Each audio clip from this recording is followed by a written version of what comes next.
দেখো সকাল সকাল আজকে মাছ চলে এসেছে। এই দেখো আমরা মাছ লিছি। আজকে বড় রুই মাছ ছিল না, সেই জন্যে এই দেখো কাতলা মাছই লিছি আজকে। তো দুটা নিয়েছি, দুটায় 500 হইলো। তো এই রানী গুবলুর জন্য একটু মানে এই মাছগুলো খাইতে পারবে না, এই মাছের তো পেটি বাইর হবে না, তো বাছে বাছে খাওয়ান দিতে হবে। তো দেখো আমাদের মাছটা কাটিয়ে দিচ্ছে এখন। আর আমার শাশুড়ি মায়ে দেখো একটা প্লাস্টিক নিয়ে আইলে, বলছে ওই মাছের আঁশগুলো লিব, বলছে হাঁসের খাওয়ার জন্যে। তো বলছে ঠিক আছে কাটা হোক, তারপরে তোমাকে দিয়ে দেবো। আর এই কাতলা মাছে সত্যি অনেক কাঁটা থাকে, এমনি বড়োদেরকে খাইতে ভয় লাগে।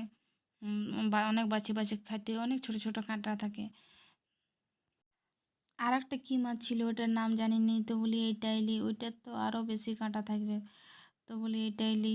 তো দেখো এই যে কাতলা মাছটাই নিয়ে নিয়েছি।